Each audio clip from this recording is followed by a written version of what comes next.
ನಗರದ ಪತ್ರಿಕಾ ಭವನದಲ್ಲಿ ಕೊಡವಮಕ್ಕಡ ಕೂಟದ 83ನೇ ಪುಸ್ತಕ ಹಾಗೂ ಪಂದ್ಯಂಡ ರೇಣುಕಾ ಸೋಮಯ್ಯ ಅವರ ಒಮ್ಮೆ ತೆಳ್ಚಿಬುಡಿ 2ನೇ ಕೊಡವ ಪುಸ್ತಕ ಬಿಡುಗಡೆ ಕಾರ್ಯಕ್ರಮ ನಡೆಯಿತು.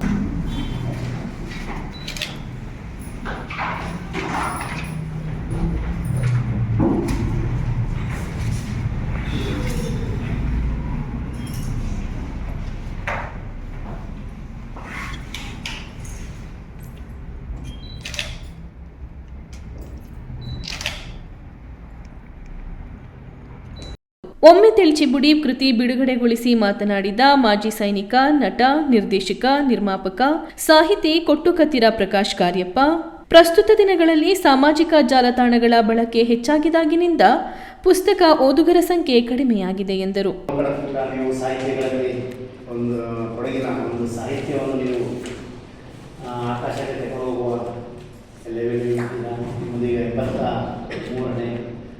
ಪುಸ್ತಕ ಇದು ಬಂದು ಯಾವಾಗ 100 ದಾಟುತ್ತೆ ಅಂತ ಯೋಚನೆ ಮಾಡ್ತಾ ಇದ್ದೀವಿ. ಯಾವಾಗ 100 ಆಗಬಹುದು ಅಂತೇಳಿ, ಒಂದು 100th ಸೆಂಚುರಿ ಆಗ್ಬೋದು ಅಂತೇಳಿ ಎಲ್ಲರೂ ಬರೀತಾರೆ ಕಾದಂಬರಿಗಳನ್ನು.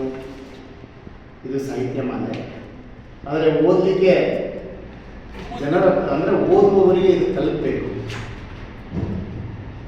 ತಲುಪಬೇಕಂದ್ರೆ ನಾವು ಆದಷ್ಟು ನಮ್ಮ ಪುಸ್ತಕ ಬಿಡುಗಡೆಗೆ ಜೊತೆಗೆ ನಾವು ಇದನ್ನು ಪಬ್ಲಿಸಿಟಿನೂ ಅಷ್ಟೇ ಮಾಡಬೇಕಾಗುತ್ತೆ.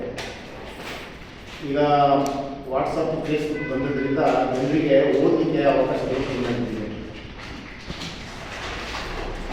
ಈ ಬುಕ್ಕಿಗೆ ಡೊನೇಷನ್ ಮಾಡಿದವರು ನೀವು ಥ್ಯಾಂಕ್ಸ್ ಹೇಳಕ್ಕೆ ಇಷ್ಟಪಡ್ತೀನಿ. ಯಾಕಂದರೆ ನೀವು ಬರೆಯುವವರೆಗೂ ಉತ್ತೇಜನ ಕೊಡ್ತಾ ಇದ್ದೀರಿ ಅಂತ ನನಗೆ ಅನಿಸ್ತಾ ಇದೆ.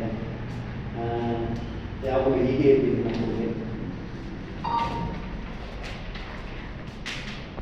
ಇದು ನನಗೆ ಓದಿದ ಮೇಲೆ ನನಗೂ ಒಂದು ಸಿನಿಮಾ ಮಾಡೋಕ್ಕೆ ಎಲ್ಲಾದರೂ ಒಂದು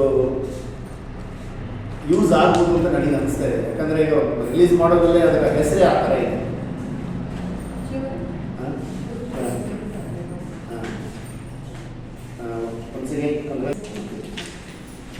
ಥ್ಯಾಂಕ್ ಯು.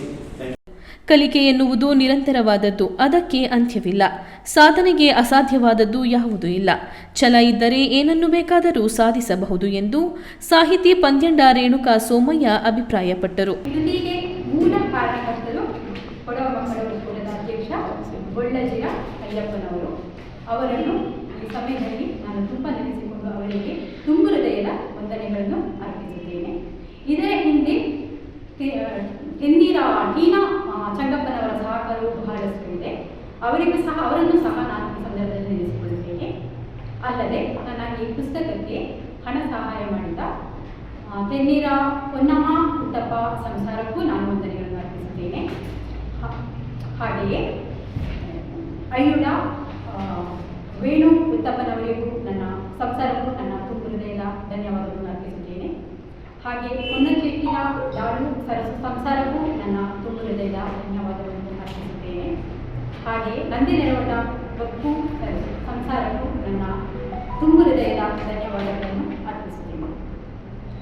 ನನ್ನ ಪ್ರಕಾರ ಈ ಸಾಹಿತ್ಯ ಲೋಕದ ಪ್ರಕಾರಗಳಲ್ಲಿ ಅನೇಕ ಪ್ರಕಾರಗಳು, ಕಥೆ, ಕವನ, ಕಾದಂಬರಿ, ಚುಟುಕು, ಹಾಯ್ಕು, ರೂಪಾಯಿ, ಟಂಕ, ಷಟ್ಪದಿ ಹೀಗೆ ಹೇಳುತ್ತಾ ಹೋದರೆ ಅನೇಕ ಪ್ರಕಾರಗಳಿವೆ. ಅದರಲ್ಲಿ ಈ ಹಾಸ್ಯ ಎನ್ನುವುದು ಒಂದು ಪ್ರಕಾರ. ನಾನು ಯಾಕೆ ಇದನ್ನು ಬರ್ದೆ ಅಂತ ಹೇಳಿದರೆ, ಇವತ್ತಿನ ಆಧುನಿಕ ಸಮಾಜದಲ್ಲಿ ಜನರು ಬಹಳವಾಗಿ ಒತ್ತಡದಿಂದ ನರಳುತ್ತಿದ್ದಾರೆ.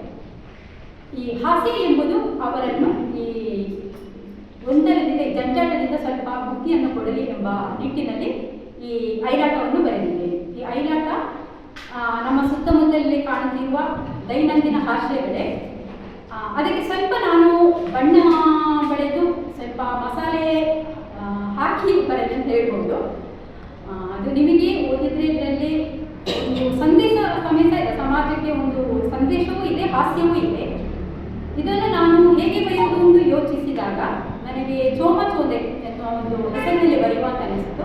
ಹಾಗೆ ಚೋಮಚೋದೆ ಒಂದು ಗಂಡ ಹೆಂಡತಿಯ ನಡುವಲ್ಲಿ ನಡೆಯುವ ತಮಾಷೆ, ನಗು, ಆಮೇಲೆ ಕೋಪ ಎಲ್ಲ ಇದರಲ್ಲಿ ಅಡಕವಾಗಿದೆ. ಇದು ಜನರಿಗೆ ತಲುಪುತ್ತದೆ ಅಂತ ನನ್ನ ಅನಿಸಿಕೆ. ಮತ್ತೆ ಹೇಳಬೇಕು ಅಂತ ಹೇಳಿದರೆ, ಈ ಕಲಿಯುವಿಕೆ ಎನ್ನುವುದು ನಿರಂತರವಾದದ್ದು, ಇದಕ್ಕೆ ಅಂತ್ಯ ಎಂಬುದಿಲ್ಲ. ಮನುಷ್ಯ ಹುಟ್ಟಿನಿಂದ ಸಾಯುವವರೆಗೂ ಕಲಿಯುತ್ತಲೇ ಹೋಗುತ್ತಾನೆ.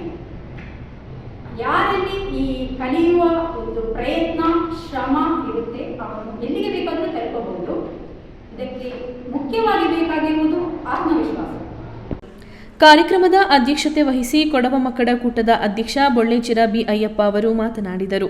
ಮತ್ತೊಬ್ಬ ಮಾಜಿ ಯೋಧ ಹಾಗೂ ಸಮಾಜ ಸೇವಕ ನಂದಿನಿರವಂಡ ಸಜನ್ ಪೂವಣ್ಣ ಮಾತನಾಡಿದರು. ಕಾರ್ಯಕ್ರಮದಲ್ಲಿ ಸಮಾಜ ಸೇವಕರಾದ ತೆನ್ನಿರ ಪೊನ್ನಮ್ಮ ಉತ್ತಪ್ಪ ಹಾಗೂ ಪೊನ್ನಚೆಟ್ಟಿರ ಪ್ರದೀಪ್ ಉಪಸ್ಥಿತರಿದ್ದರು.